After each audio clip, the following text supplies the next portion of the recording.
Hey, woodchucks. Hot out here. Whew. I want to talk about something that, let me frame it this way. I'm always looking to get my saw to cut not just nice, not just real nice, but I like it cutting really, really nice. And I'm willing to pick up and think about little things that can get the difference between the one reel and the two reel. Real nice to the really, really nice. One thing that I wish I had started doing this a long time ago.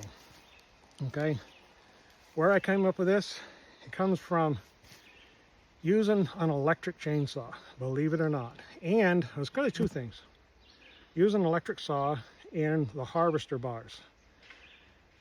Both of them, the rivets on the tips, okay, the heads on those rivets stick out a little bit. And what caught my attention is that on the electric saw bars and the harvester bars, they actually stick out very noticeably. And it caught my eye. I'm like, wow. So I took a grinder, and a little polishing wheel, and I polished them off. Well, I had to put a tip on my bar. And lo and behold, here's a new tip. Now, if you notice on one side, you'll notice if you just take your finger here, that's pretty smooth. You flip it over, and you see that? You see how I can catch my fingernail on those little rivet heads. And I'm like, if I caught my finger on a little bit of an edge on my bar rail, as much as I catch my fingernail on those little rivet heads, I'd be like, well, knucklehead, you start paying attention, get that little edge off your bar rail. But I've never done it on my bar tip. What difference does it make?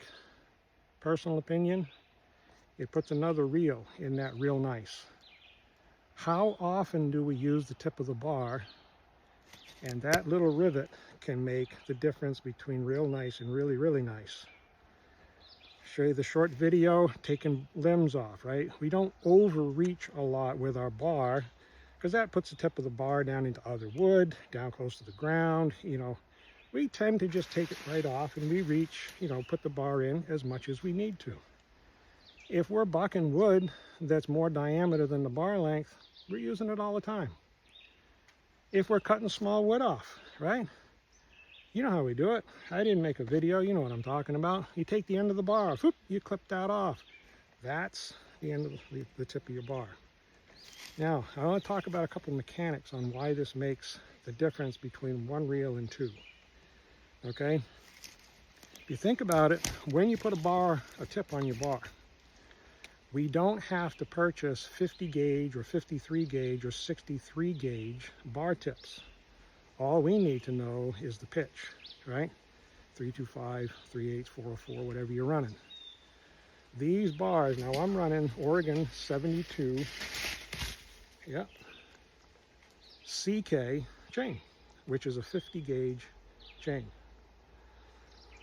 That chain cuts a slightly, an 11 thousandths, right? 52, 63, 11 thousandths of an inch narrower kerf than the 63 gauge. And before I made this video, I checked it out. The bars are the same thickness. They simply grind out a 50 gauge rail, 58 gauge, or a 63. Okay, we're talking thousandths of an inch, and I'm not going to go on a rabbit trail why they do this, but for the love of common sense, if this video were to make it to your chain factory and get it to an engineer, would you please, just for the sake of simplicity, and I would think for the economy of manufacture, get rid of two of them. I don't care which, but get rid of two of them and use just one. But here's what we're stuck with. So if I'm running a 58 gauge chain, okay, with that 13 or 11 thousandths narrower kerf, can you see how any little bit of drag in that kerf, it's gonna make a difference. Add into this that as we sharpen our chains, right, that kerf gets narrower, right?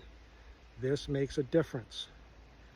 If we're cutting wood, that when you know, in the Northeast here, the one that really stands out is like poplar or basswood, where you look at the end of the cut and the fiber tends to be a little fuzzy. That's different than hardwood, or even if it's frozen, right?